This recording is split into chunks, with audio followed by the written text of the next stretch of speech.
Hey guys, it's me, Crystal, and this is an Arted Out only video. I was asked by a few how I did my leaves, and as you recall, it was these leaves. These are the smaller ones, but I made some bigger ones previously with the small ones just to show you can kind of see a little bit more on how they look. Okay? How I did it. Well, first off, I want to remember I said if you guys told me your smile for the day, I was going to give away some on the YouTube channel and some on the Arted Out Facebook group. So the YouTube video winner was Diamond Lee. She's not on our group over here. But our group winner was Yvette Marie Miller. So, apologize if I said your name wrong.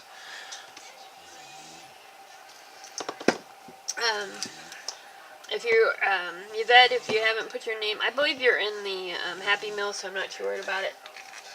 So, what do we use for this? Well, you need just some, these are old dictionary pages, okay? I'm sure new ones would work, it's just I used the old, and then I used the plain old Bombay inks. This was my first set of Bombay inks at all. I got the sets, and it's, I think, the first set. Oh my gosh, I'm dropping them everywhere. Now, I have some of the newer, other sets of the Bombays. As you can see, these are getting pretty low. And I have now spray inks that I make with these, but I'm going to stick with how I did it before. I didn't have other inks, so we're going to stick with what we got. This is it, guys. You're going to need some water. I got a spray water. I'm using a dabber to get a couple drops and kind of dab it. It's a lot of drying is what it is. You have to do a lot of drying. So you need to put some down, dry it, put some down, dry it. That way you get the individual colors instead of just a mud look. Okay? And what else I used, I took a piece of plastic, and I think I just lost the one I need. There it is. Packaging, I don't remember what it was, cut little squares off, and I put black marks on there so you can kind of see. I was shocked I still had this, I really was, and just cut out some templates for myself. If you don't have plastic or anything like that, you could use cardboard. Cut whatever size you're wanting of your leaves, okay? So let's first get this prettified, right? You're going to need some water, and like I said, it's a lot of wet, dry, wet, dry, wet, dry, wet, dry.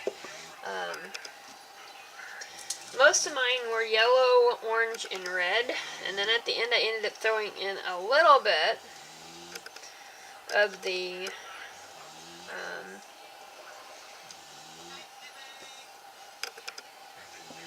I can't even talk today. A little bit of the green because I thought, you know what, my fall does have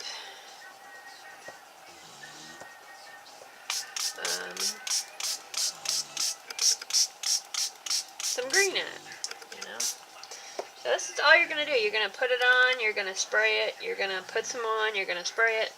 It's a very easy process, but it does take a lot of time because you don't want to run the colors too much.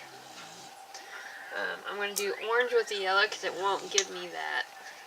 I did not put anything on top of that. That is not gesso. That's nothing.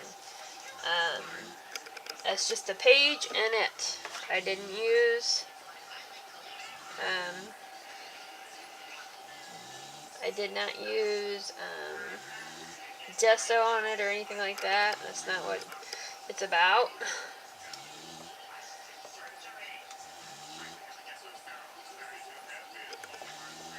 It's about getting the colors to mix. Okay. Now I'm going to spray again, try to get those to bleed into it. And this is it. This is all you do, and you're going to keep doing it in layers. That way you get the individual colors. You see how that is? I really don't want to move it around too much because I don't want to lose my yellow. But I'm going to grab some of that. Got a little too much on there. I don't like moving it around too much because I don't want it to be drippy or bloopy, you know. Kind of want those colors. The individual colors is what makes it really pretty. Use your fingers. Make water messes. Have fun with it. But it is going to be a very messy process, okay? I'm going to, if I can find my, I have a mess over here that needs cleaned up yet again. Now you could put something on top and suck it up. I'm just going to use this a little bit. And if you do it too soon, then you're going to take up all the color. Alright, so now I'm going to dry it. I'm just using my embossing heat tool by the Paper Studio. I'm going to turn this off while I dry it up, and I'll come back as soon as it's done. Alrighty, we're back. So, see, that was just the bright red and the yellow out of the Indian ink. And you see the colors you get, it's just, they're just gorgeous. I love them. They still remind me of them. It's just brilliant. So I'm actually going to use some more yellow. It's a layering, guys. You kind of just got to kind of layer, is what you got to do. I'm sorry to say. I enjoy it if I'm in the right mood anyways. And you want to put some yellow on top of, you know, the, where you don't have any, or where you want some to mix. Simple. Easy peasy. Okay.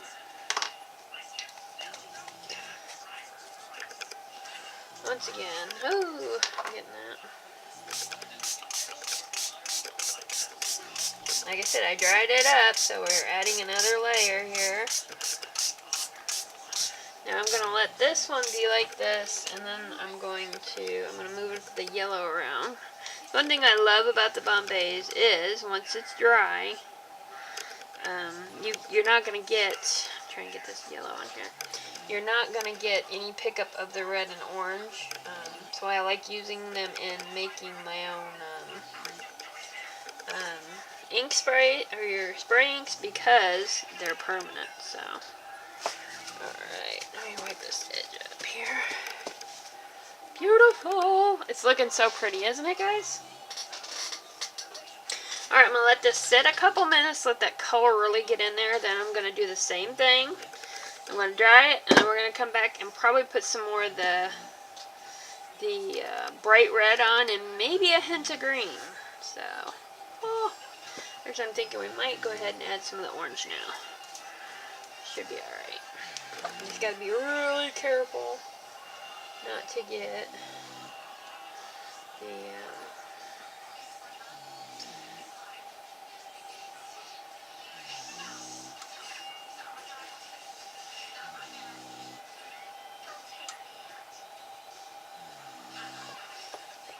they're all different, so.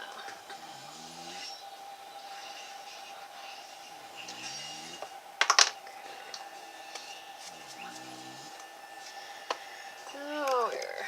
Some more sprays.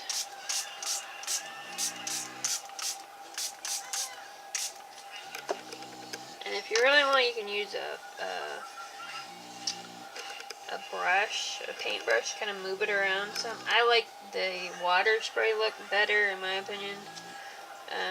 It gives it more of a naturally look instead of, yeah, that's just me though. Do what you got.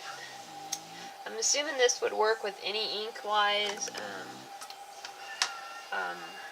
So, alright, I'm gonna go ahead, and I don't want that running too much. I'm just gonna quick one. I don't want it sitting because I don't want it sucking it all up. So, I'm gonna dry this up, guys, and I'm liking the look of this already. I'm debating. Yeah, dry it up and we'll be back with the green. Alrighty, so next on to, if you want to add a green or a brown, now would be the time. I'm going to do a little bit of green because I think it really pops those colors out. And I'm actually going to use a wet wipe. It's dry. It's one of my dry ones that I've used to wipe out. I'm just like literally dabbing it. And then I'm going to kind of do it this way. because I don't want a lot of green, so it's a good way to.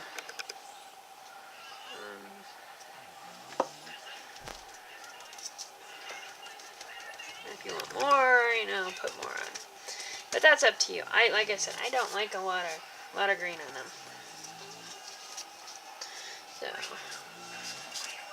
I'm just gonna hit these spots where it's kind of cleared through.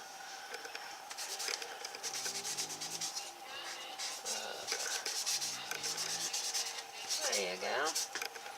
Simple. There you go. I like it the way it is. Now, if you wanted to keep adding and adding, go ahead. By all means, do whatever you want.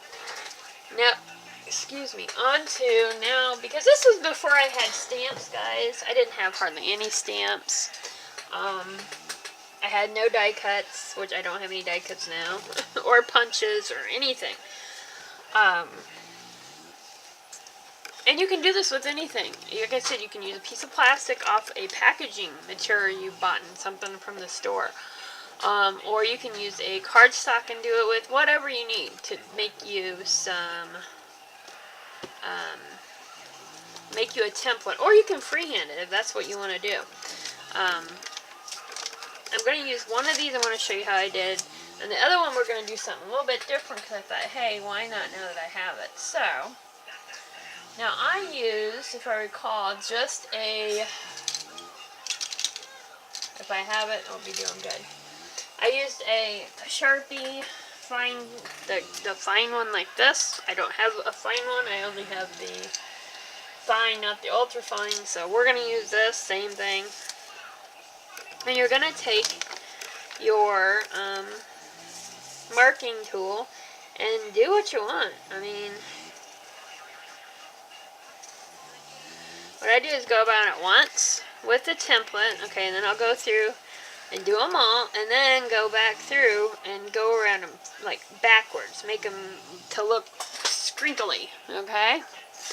So, and then sometimes you don't even, I mean, really don't need to do that. So, do what you want. I'm doing the bigger ones here for I can throw some big ones in with the smaller ones that I'm sending out.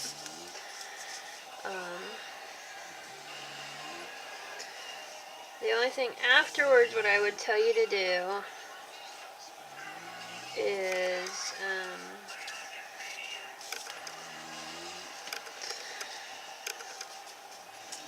I'm like I'm losing my thought process here, guys, and I'm so sorry.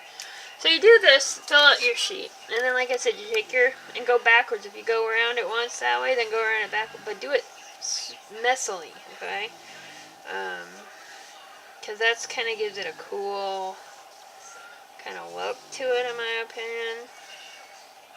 Okay, and if you want, you can do, like, make it look like a leaf like that. That's completely up to you.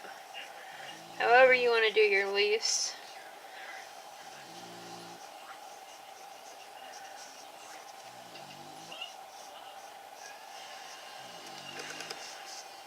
But use some type of something permanent, because you know you're going to use these to glue on backgrounds, to glue on trees, whatever, and you're going to make,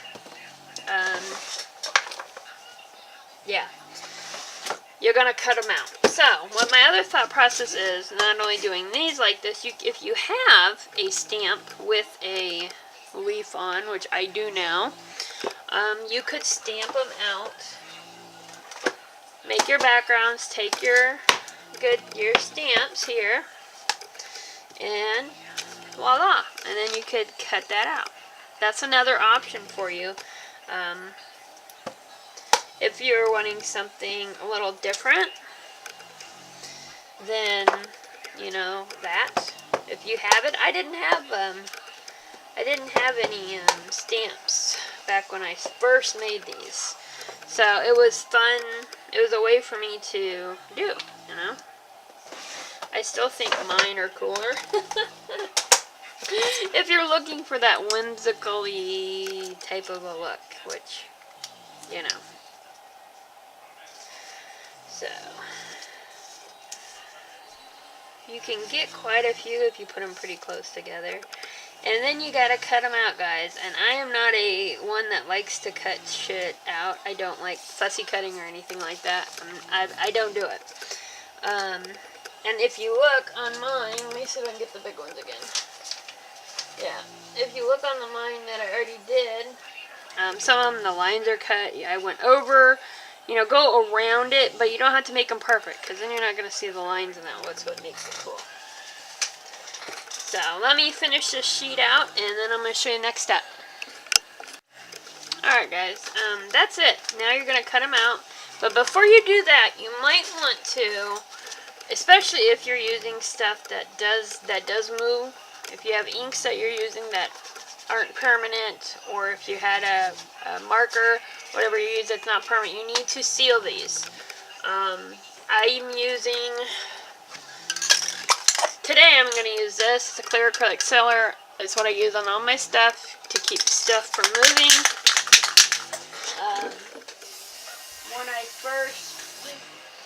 When I did them the first time, though, I didn't have that, but I did use Mod Podge back then as a cover.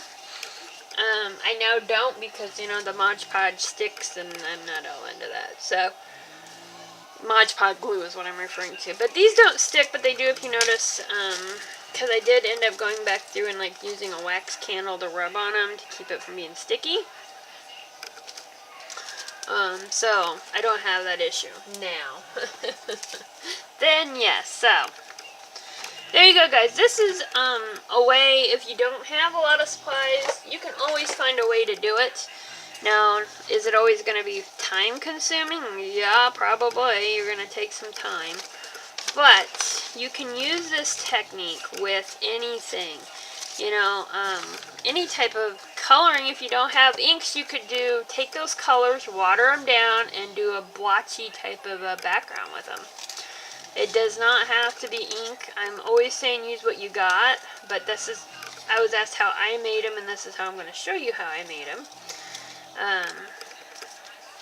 I see that one's not perfect, but I like it. Super pretty. See? So, there you go, guys. I hope it was helpful to some of you guys. Congrats to the 2 winners who won a set of their own leaves from me. Happiness to you. Go make a mess and art it out, guys. And you guys in the group, if you guys do something like this, I would love to see what you do with them. Bye, guys.